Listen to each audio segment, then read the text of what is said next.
Hello guys, भाइयों का channel the trade guardian में आपका हार्दिक स्वागत है। जैसे कि मैंने पिछले वीडियो में कहा था, पिछले मार्केट एनालिसिस के वीडियो में कहा था कि मैं एक स्टॉक मार्केट की बेसिक्स की सीरीज जो अपलोड करने जा रहा हूँ।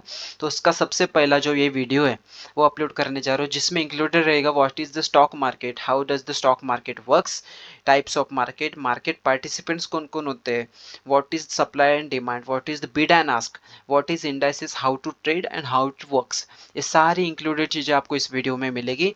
ये वीडियो बनाने में मुझे बहुत ज़्यादा मेहनत लगी दोस्तों। अगर मेरे पास एक टैबलेट है, लेकिन उस टैबलेट में अगर मैं उसकी पेंसिल नहीं है मेरे पास, जिसको स्टाइलस कुछ ऐसा बोलते हैं, तो उस पर अगर मैं बनाता तो वो काफ़ी अच्छा वीडियो होता, जिसमें मैं प्रैक्टिकली उस पर लिख कर या फिर सब कुछ वो रिकॉर्ड कर पाता।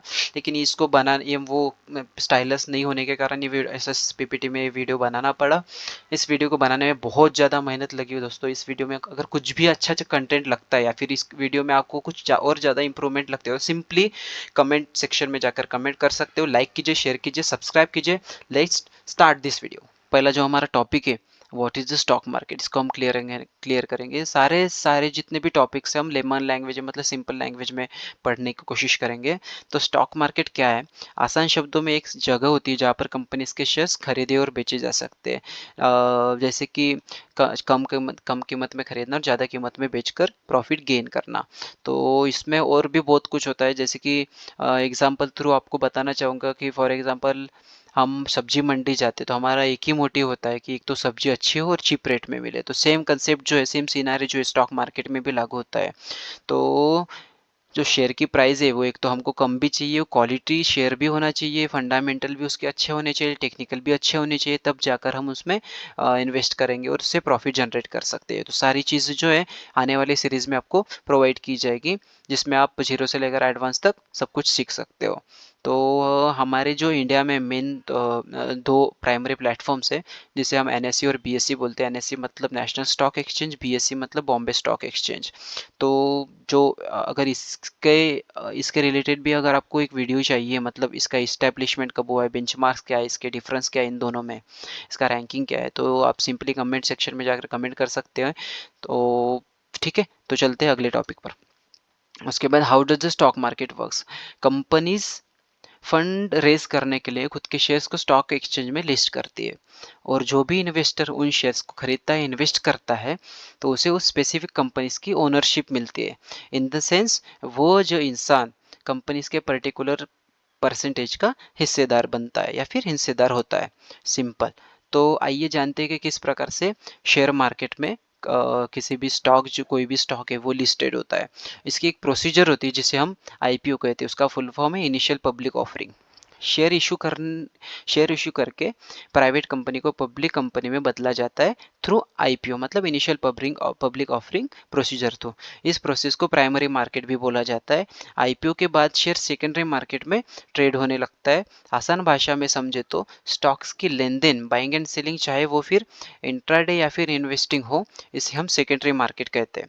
इन सब में ब्रोकर्स इंटरमीडिएटर्स होते हैं जो किसी भी स्टॉक्स में बाइंग एंड सेलिंग की सुविधा प्रदान करते हैं।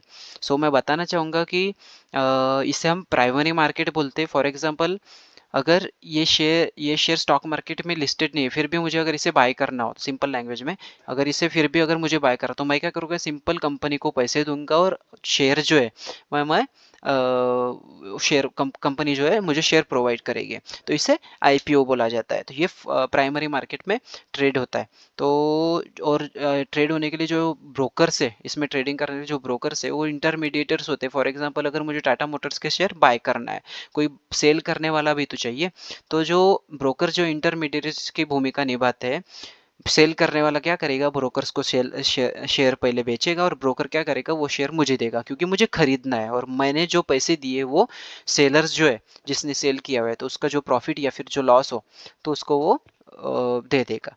तो इस प्रकार से इंटरमीडिएटर्स का काम करते हैं। अगर आपके पास ब्रोकर का अकाउंट नहीं है, सिंपली डिस्क्रिप्शन में जाकर लिंक चेक कर सकते हैं, वहाँ से आप डाउनलोड कर सकते हैं। एंजल वन या फिर जीरोधा की लिंक आपको वहाँ पर प्रोवाइड की जाएगी। तो आईपीओ लॉन्च करने के 3 मेन रीज़न होते हैं जहाँ तक कि मुझे पता है। तो सबसे पहला एक रीज़न हो सकता है एंटायर सिस्टम को उनको मजबूत करना हो, जो उनका एंटायर सिस्टम है उसको। उसके बाद उनके ऊपर काफ़ी सारा डेब्ट होगा, डेब्ट को जिसे हम लोन भी कहते हैं, कर्जा कहते हैं, तो उस लोन को चुकाना हो। उसके बाद उन्हें नया प्लांट फॉर्म करना, नया प्लांट बनाना हो। ये 3 मेन रीज़न होते हैं आईपीओ लॉन्च करने के। उसके बाद आते हैं टाइप्स ऑफ मार्केट। मार्केट किस टाइप कितने टाइप्स के होते हैं? There are the main 4 types of market: primary market, secondary market, equity market and derivative market. तो प्राइमरी मार्केट के बारे में तो थोड़ा बहुत जान लिया हमने। प्राइमरी मार्केट में आईपीओ वाईपीओ मतलब जो कुछ है, मतलब लिस्टेड होने से पहले इसमें अगर ट्रेड करना तो आईपीओ थ्रू हम ट्रेड कर सकते हैं किसी भी स्टॉक्स में। उसके बाद आते हैं सेकेंडरी मार्केट। आईपीओ के बाद शेयर्स में ट्रेड मतलब आईपीओ के बाद शेयर्स में ट्रेड होने लगता है। आसान भाषा में अगर समझे तो उन स्टॉक्स की लेन देन मतलब बाइंग एंड सेलिंग, चाहे वो फिर इंट्राडे या फिर इन्वेस्टिंग भी हो सकती है। ये सुविधा हमें सेकेंडरी मार्केट प्रोवाइड करता है। इन सब में ब्रोकर्स इंटरमीडिएटर्स होते हैं, जैसे मैंने आपको कहा था, जो भी स्टॉक्स में बाइंग एंड सेलिंग की सुविधा प्रदान करते हैं। इसमें OTC over the counter and exchange traded market भी शामिल होता है। उसके बाद आते हैं इक्विटी मार्केट। इक्विटी मार्केट क्या होता है? जब शेयर सेकेंडरी मार्केट क्या करता है? सेकेंडरी मार्केट सिर्फ मार्केट को शेयर्स है वो प्रोवाइड करता है, लेकिन मार्केट के शेयर्स में ट्रेड करने की जो राइट देता है वो इक्विटी मार्केट देता है। Equity market and exchange traded market approximately same ही काम करते हैं।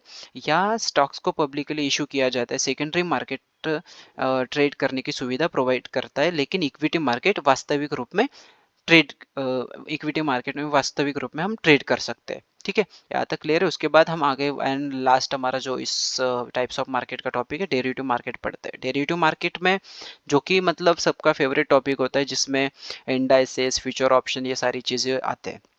इस मार्केट का मेन मोटिव ही ये होता है कि हमारे इन्वेस्टिंग को ह्यूज लॉसेस से बचाना। फॉर एग्जांपल बता दो, अगर मेरे पास टाटा मोटर्स के 1000 शेयर्स है, अगर टाटा मोटर्स की क्वार्टरली रिजल्ट अच्छा नहीं है और उसमें बहुत ज़्यादा अगर फॉल आ रहा है, तो मैं क्या करूँगा, टाटा मोटर्स के ऑप्शंस में जाकर ऑप्शन कॉल ऑप्शन एक तो बेचूंगा या फिर पुट ऑप्शन खरीदूंगा। तो आने वाला जो पैसा है, उन्हीं पैसों से मैं क्या करूँगा, फिर से टाटा मोटर्स में डिप्लॉय करूँगा, ताकि जो मेरा जो लॉस है उसको मैं बचा सकूँ थ्रू हेजिंग। तो इस मार्केट का एक मेन मोटिव ही, मतलब इस मार्केट को जब बनाया गया डेरिवेटिव मार्केट को, तो हेजिंग के लिए ही बनाया गया था। लेकिन हम डेली बेसिस पर भी ऐसे हम ट्रेड कर सकते हैं इंट्राडे के लेवल पर, ताकि डेली बेसिस पर हम प्रॉफिट जनरेट कर सकें। इसमें हम देखते हैं कि 4 प्रकार के कॉन्ट्रैक्ट्स होते हैं। एक तो future contract, option contract, forward contract and swaps होते हैं। तो फॉरवर्ड कॉन्ट्रैक्ट्स एंड स्वैप्स जो है हम ना ही पढ़े तो ठीक है, क्योंकि ये हमारे काम की चीज़ नहीं है। हम फ्यूचर एंड ऑप्शन कॉन्ट्रैक्ट के बारे में पढ़ेंगे आगे आने वाले सीरीज में। ठीक है, आपको तो पता है कि फ्यूचर कॉन्ट्रैक्ट और ऑप्शन कॉन्ट्रैक्ट क्या हो, लेकिन फिर भी हम आगे वाले सीरीज में आने वाले पढ़ने वाले हैं। तो मेनली हम इन्हीं दो ऑप्शन एंड फ्यूचर कॉन्ट्रैक्ट में ही ट्रेड करते हैं। फॉर एग्जांपल के लिए जैसे मैंने बताया था, Nifty, Bank Nifty, Sensex, Fin Nifty, mid cap, ETC, ये जितने भी इंडेक्स है ये डेरिवेटिव्स के अंडर आते हैं। उसके बाद तो नेक्स्ट टॉपिक जो है हमारा market participants. There are the main three types of market participants: FIIs, foreign institutional investor, ये वो लोग होते हैं जो बड़ा कैपिटल, जैसे हम झूलते हैं या फिर स्मार्ट मनी भी बोलते हैं, वाइल ये लोग हमारे इंडिया में इन्वेस्ट करते हैं, लेकिन यहाँ के सिटीजन नहीं होते। एफआईज को भी सेबी के साथ अगर मतलब हमारे इंडिया में अगर ट्रेड करना हो तो सेबी के साथ रजिस्टर होकर सारे पैरामीटर से, सारे रूल्स से गुजरना होता है। उसके बाद आते हैं डीआईएस। डीआईएस कौन होते हैं? डोमेस्टिक इंस्टीट्यूशनल इन्वेस्टर होते हैं। ये हमारे इंडिया के इन्वेस्टर होते हैं। ये लोग हमारे इंडिया के ही लोग होते हैं, जो कि mutual fund, insurance firms, liquid firms, banks and other financial fund के साथ इतने सारे फंड में जो आने वाला जो पैसा है, वो पैसों को लेकर यहाँ पर वो ट्रेड करके प्रॉफिट जनरेट करने का पोटेंशियल रखते हैं। इन्हें भी हम as a smart money consider ही करेंगे, क्योंकि इनके पास भी काफ़ी ज़्यादा पैसा होता है। और ये तो बाकी हमारा जैसे रिटेलर्स वगैरह, रिटेलर्स क्या होते हैं आगे हम पढ़ेंगे। तो ठीक है, ये जो मार्केट में जो बड़े बड़े वॉल्यूम्स आते हैं या फिर बड़े बड़े जो फ्लक्चुएशंस आते हैं, वो इन्हीं दो लोगों के कारण आते हैं, एक तो एफआईज एंड डीआईएस। ठीक है, तो जिसे हम स्मार्ट मनी भी बोल सकते हैं। हाँ, तो रिटेलर्स आते हैं। रिटेलर्स में कौन आता है? कॉमन मैन, जैसे कि मैं हो गया, आप सभी, ये कॉमन मैन में आते हैं। ठीक है, तो इस कैटेगरी में हम जैसे लोग आते हैं जो कि नॉन प्रोफेशनल बैकग्राउंड से। नॉन प्रोफेशनल मतलब बुरा मत मानना, ये नॉन प्रोफेशनल मतलब ये जो लोग हैं डीआईएस एंड एफआईएस डीआईएस जो ये लोग हैं, इनके पास बहुत बड़े ऑफिसेज होते हैं, इनके अंडर बहुत बड़े बड़े जो एक्सपीरियंस ट्रेडर्स होते हैं, इनके पास बहुत सारा पैसा होता है। सो ये जो लोग हैं थोड़े प्रोफेशनल बैकग्राउंड से आते हैं, प्रोफेशनल होते हैं ये लोग। हाँ ठीक है, लेकिन हमारे पास हमारा खुद का पैसा होता है, खुद के जितनी कैपेसिटी उतनी हम मार्केट में डिप्लॉय करेंगे या फिर उससे ट्रेड करेंगे, उसके अलावा हम कुछ नहीं करेंगे। सो ये हम जो है नॉन प्रोफेशनल बैकग्राउंड से आते हैं। तो हम ये रिटेलर्स लोग जो है, हम जो लोग हैं वो directly broker through buying and selling करके स्पेकुलेटिव मेथड से प्रॉफिट जनरेट करते हैं। ठीक है, इसके आगे वाले टॉपिक पर चलते हैं। इसके आगे वाला टॉपिक है what is demand and supply.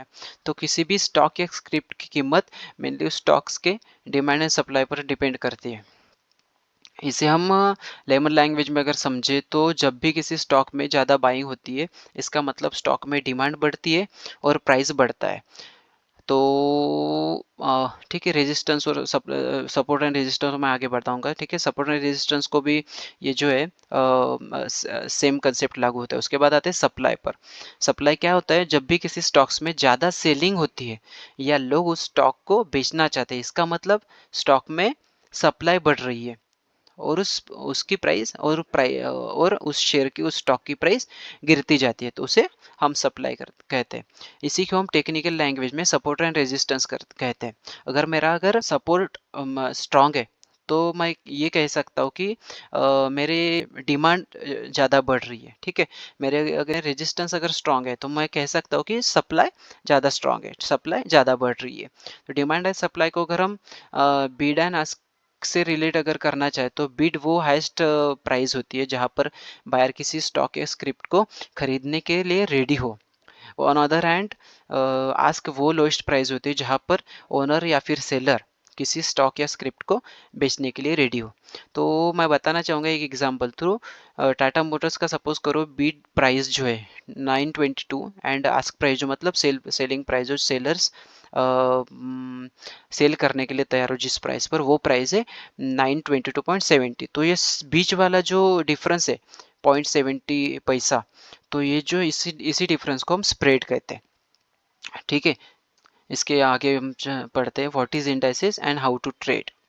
So stock market indices जो है वो ट्रेडिंग फ्रीक्वेंसी, शेयर साइज जैसे बेस्ड पर चुने गए किसी जो स्पेसिफिक्स जो स्टॉक है तो उनके मोमेंटम को इंडिकेट करता है। एग्जांपल के निफ्टी 50 क्या करता है? इंडिया के जो 50 कंपनीज है उनके मूवमेंट को इंडिकेट करता है। उसके बाद bank Nifty 12 most liquid banking stocks में जितने भी मूवमेंट होगी वो बैंक निफ्टी शो करेगा। ठीक है, मिड कैप क्या करता है? 150 कंपनीज को 150 कंपनीज के मूवमेंट को इंडिकेट करता है।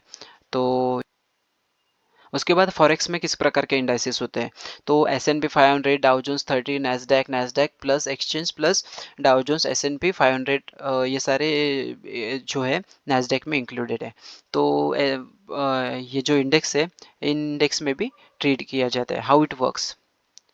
तो इंडेक्स हमें बिना ओनरशिप के ट्रेड मतलब बाइंग एंड सेलिंग करने का मौका देता है, जिसमें आप स्पेसिफिक इंडेक्स के अंदर आने वाले स्टॉक्स को एनालाइज करके इंडेक्स के नेक्स्ट मूव को प्रेडिक्ट कर सकते हैं। ठीक है, तो जो इंडेक्स जो है हम बिना ओनरशिप के भी ट्रेड कर सकते हैं। जैसे कि मैंने बताया था कि हम एजिंग के लिए यूज़ कर सकते हैं। तो आप ओन भी नहीं करते हो उस स्क्रिप्ट को, फिर भी आप उसमें ट्रेड कर सकते हो। ठीक है, उसके बाद इंडेक्स में ट्रेड करने के लिए काफ़ी ब्रोकर्स अवेलेबल, लेकिन आप वही ब्रोकर चुने जो ट्रस्टेड हो और सेबी के गाइडलाइंस को फॉलो करता हो और उनके पैरामीटर्स पर बैठता हो। अगर आपके पास ब्रोकर अकाउंट, डीमैट अकाउंट नहीं है तो आप सिंपली डिस्क्रिप्शन में जाकर चेक कर सकते हैं। वहाँ पर लिंक दिए गए एंजल वन आर जीरो, ताकि आपको जो ब्रोकर अच्छा लगता है वहाँ पर आप क्लिक करके वो ब्रोकर को डाउनलोड करके उसमें डीमैट अकाउंट ओपन कर सकते हो। उसके बाद ये जो वीडियो है ये समाप्त करता हूँ। आपको अगर इस वीडियो में कुछ अच्छा लगता है तो प्लीज़ लाइक कीजिए, शेयर कीजिए, सब्सक्राइब कीजिए। ये वीडियो बनाने में बहुत ज़्यादा मेहनत लगी है दोस्तों, सो प्लीज़ अपने भाई को सपोर्ट कीजिए। इस वीडियो में अगर कुछ कमी लगती है तो आप प्लीज़ कमेंट सेक्शन में मुझे बता सकते हैं। यहाँ तक बने रहने के लिए धन्यवाद। मिलते हैं ऐसी next interesting and informative video के साथ। Thank you.